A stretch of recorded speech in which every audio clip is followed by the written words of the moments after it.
안녕하세요. 저는 한국천문연구원에서 인공위성을 만들고 있는 물리학자 황정아라고 합니다.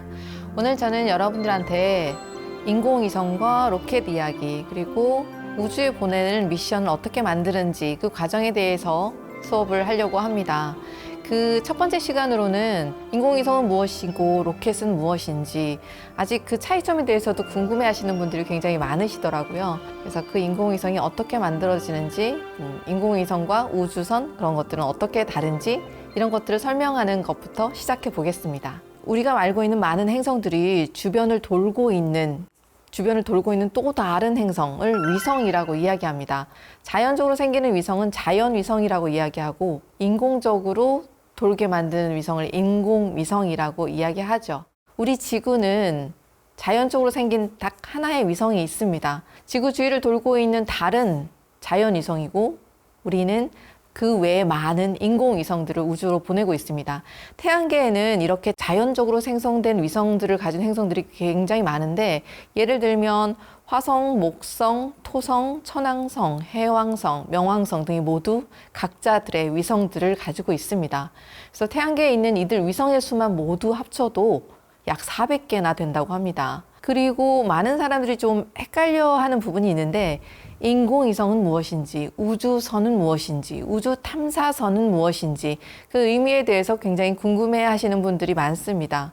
우주선이라고 하면 지구 대기권을 벗어나서 우주로 나가는 모든 물체들을 의미해요. 그 중에서 특별히 어떤 행성 주위를 돌도록, 어떤 주기를 가지고 돌도록 만든 게 인공위성이고, 우주선은 그보다 좀 더 폭넓은 범주이고, 그 중에서도 어떤 행성을 탐사해서 방문하고 하는 탐사 임무를 하는 위성은 또 우주 탐사선이라고 이야기합니다. 그러면 가장 큰 범주가 우주선이 되는 거고, 가령 예를 들면 고도 한 400km 고도에서 지구 주위를 늘 돌고 있는 국제 우주 정거장도 인공위성의 일종이에요. 여러분들이 많이들 알고 계시는 허블 우주 망원경도 사실상은 인공위성의 일종이죠. 저게도 인공위성입니다.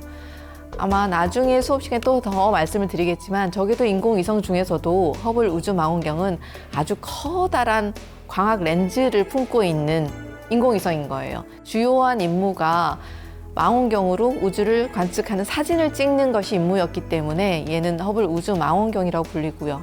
그리고 허블 우주 망원경이 우주로 간 게 벌써 1990년입니다. 그때 이후로 지금까지 아주 아름다운 우주의 사진들을 보내주고 있죠.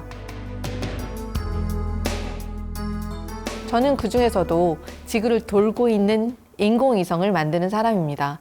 그러면 인공위성은 어떤 목적으로, 왜, 누가 만드는지 이런 것들이 궁금하죠. 저는 오늘 수업에서는 그 인공위성에 대해서 말씀을 드리려고 합니다.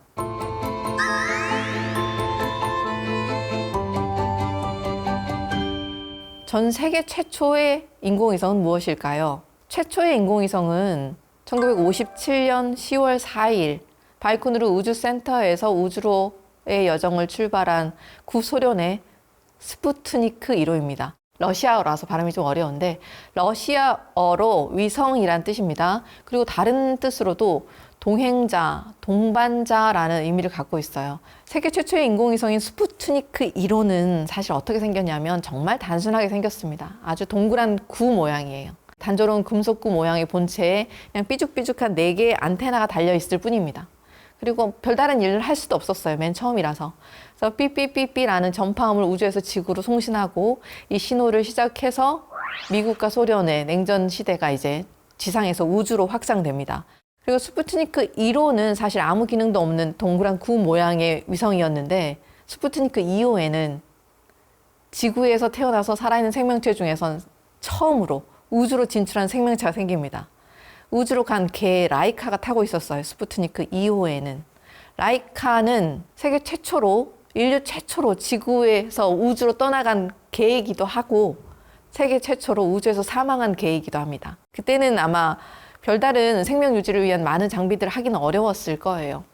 그래서 스푸트니크 시리즈의 위성은 스푸트니크 1호, 2호, 3호, 4호 이렇게 쭉 이어져서 현재 25호까지 이어지고 있습니다. 구소련이 우주에 뭔가를 먼저 보냈고 미국 위로 소련의 위성이 돌아다닌다는 사실을 알았을 때 미국 사람들은 굉장히 공포에 떨었습니다.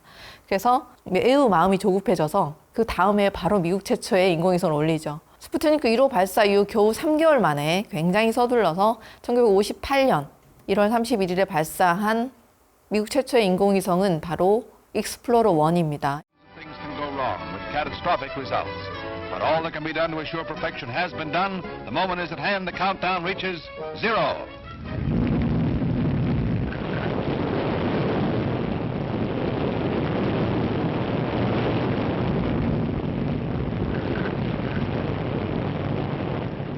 알다시피 1950년대는 구소련과 미국의 냉전 시기였고 우주기술은 국방기술에 활용될 가능성이 매우 크기 때문에 이런 경쟁적인 위성 발사가 냉전 시대라서 가능했던 것입니다. 인공위성을 우주로 발사하는 일은 사실 그때도 그렇고 지금도 그렇고 막대한 경제적 비용이 필요한 일입니다. 사실상 천문학적인 비용이 드는 일을 우주에 가는 일을 위해서 투자할 가치가 있는가? 라고 생각하실 수 있습니다. 그런데 이 목적은 사실 순수한 과학적인 목적뿐만이 아니라 국가 간의 자존심이 걸린 정치적인 문제이기도 하고 그리고 국방 안보는 곧 국민의 생존에 걸려있는 문제였기 때문에 사실 비용을 걱정하지 않고 그 당시에는 할 수 있었던 것이죠. 그래서 아주 폭발적으로 우주 기술이 발전하기 시작합니다. 익스플로러 1호는 그 단순하게 아주 삐삐삐삐 하는 단순한 전파 신호만 발생시켰던 그 구소련의 스푸트니크 1호와는 완전히 차별화될 수 있는 또 다른 점이 있었는데요. 1958년 1월 31일에 발사된 익스플로러 1에는 입자 검출기라고 해서 지구의 방사선대를 관측하기 위한 우주물리 탑재체가 실려 있었습니다. 그 우주물리 탑재체를 설계한 사람은 미국의 아이오와 대학의 물리학과 교수였고요. 바넬렌 교수가 그 탑재체를 설계한 사람입니다. 이론적으로 익히 알려져 있던 지구 방사선대의 입자들을 실제로 검출할 수 있는 관측기를 이 물리학과 교수가 설계를 했죠. 그리고 실제로 우주로 나가서 그 위치에 그것이 있다는 걸 확인해냅니다. 그 이후에 그 방사선대 이름은 바넬렌대라고 이름이 바뀌었죠. 그러니까 익스플로러 1은 확실하게 과학적인 임무까지 달성을 한 위성이죠. 이렇게 우리는 어떤 목적을 가지고 탑재체를 설계하고 그 탑재체를 실어서 위성체를 우주로 보내는 겁니다. 보통은 이제 인공위성을 나눌 때 인공위성의 몸체가 있고 겉으로 보이는 큰 바디가 있고 그다음에 인공위성이 무슨 일을 할지를 결정하는 그 내부에 들어가는 센서들이 있습니다. 이것을 탑재체라고 이야기하죠. 크게 이야기하면 사실상 위성체는 무언가가 실려가기 때문에 버스라고 이야기를 하고 그 안에 있는 탑재체는 손님인 셈입니다. 이러한 탑재체들을 실을 내부 공간을 만들기 위해서 아주 평범한 구 모양이었던 스푸트니크 1호와는 다르게 익스플로러 1은 미사일 모양의 길쭉한 형태를 갖추고 있었어요. 그 위성체가 어떤 모양을 할 것인가, 어느 무게를 가질 것인가, 어떤 형상을 가지고 어떤 궤도로 갈 것인가, 이 모든 것이 의사결정의 요소거든요. 그래서 그 의사결정 요소를 결정하기 위해서 많은 과학자들이 초기 설계 단계에 참여합니다. 인공위성이 발사하려면 도대체 무엇이 필요할까?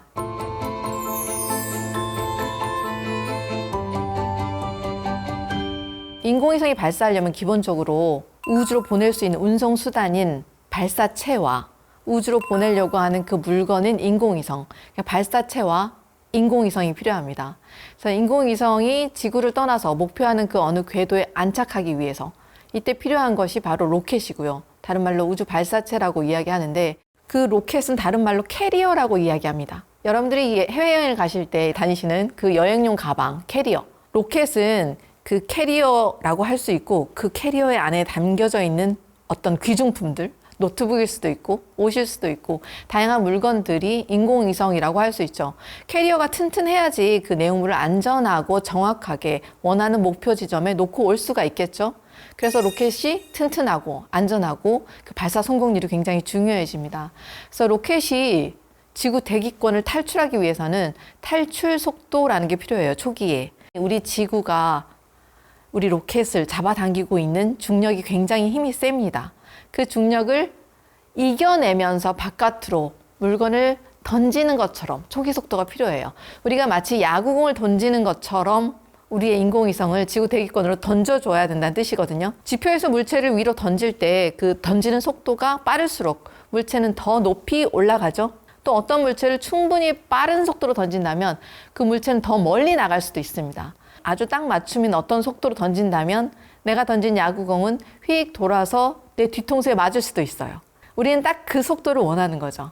어떤 물체가 어떤 속도로 어느 궤도에 안착할지도 인공위성의 우주 미션을 결정할 때 중요한 요소입니다. 그래서 로켓이 그 능력을 우리가 필요한 속도를 가지고 딱 맞춤인 속도로 그 초기 속도로 그 궤도에 올려놓을 수 있는지 여부가 굉장히 중요하죠. 지구 주변의 모든 질량을 가진 물체들이 지구의 중력장에 이렇게 묶여 있고 지구의 중력장을 빠져나가기 위해서 필요한 속도, 이거를 초기 탈출 속도 또는 궤도 진입 속도, 로켓에서는 사출 속도라고 이야기합니다. 어느 방향으로가 아니라 사실 그 빠르기가 굉장히 중요하거든요. 그래서 엄밀하게 말하자면 탈출 속도가 아니라 탈출 속력이라고 해야 맞아요. 방향을 고려한다고 하면 벡터량의 속도라고 말해야겠지만 이때 우리가 중요한 것은 방향이 아니라 양입니다. 스칼라 양이기 때문이죠. 지표면에서 대기권의 탈출 속도는 대략 11.2km/s입니다. 회전체에서 탈출하는 속도는 탈출하려는 물체가 향하는 그 방향에 의해서 결정이 되고 지구의 회전 속도는 지구의 적도하고 극적이 좀 다릅니다. 지구의 적도를 기준으로 우리 지구의 회전 속도는 465m/s입니다. 지구의 적도에서 동쪽으로 접선으로 발사된 로켓은 초기 속도가 좀 적게 필요해요. 그래서 10.73km/s의 초기 속도가 필요한 반면에 적도에서 만약에 서쪽으로 발사된다 그러면 11.6 정도의 초기 속도가 필요하고요. 지구 표면에서의 회전 속도가 그래서 위도에 대한 코사인 함수의 형태로 설치되기 때문에 로켓의 발사 장소는 가능하면 적도 근처에 두는 것이 우리가 초기 속도를 획득하는 데 유리합니다. 우리나라도 우주에 무언가를 보내고 싶어 하죠. 우리나라의 첫 번째 인공위성이 1992년에 우리별 1호였고, 그렇다면 우리나라 최초의 로켓은 언제였을까요? 우리나라 최초의 로켓은 1993년에 우리나라 안흥 발사장에서 발사된 1단형 과학 로켓, 사운딩 로켓이라고 하는데요. 과학 로켓이 있습니다. 우리나라 첫 번째 과학 로켓은 1993년 KSR-1이었고 고체 연료를 사용해서 고도 한 75km 정도까지 올라갔습니다. 그리고 두 번째 로켓은 1998년 KSR-2가 있었고 고체 연료를 사용해서 150km까지 올라갔다가 내려오는 그 짧은 순간에도 무언가를 하게 하려고 과학자들은 거기에도 탑재체를 실었습니다. 그래서 거기에 올라갔던 전자 밀도를 재거나 온도를 재거나 엑스레이 검출기 등을 싣기 시작했고요. 그게 최초의 과학 탑재체의 시작이 되겠습니다.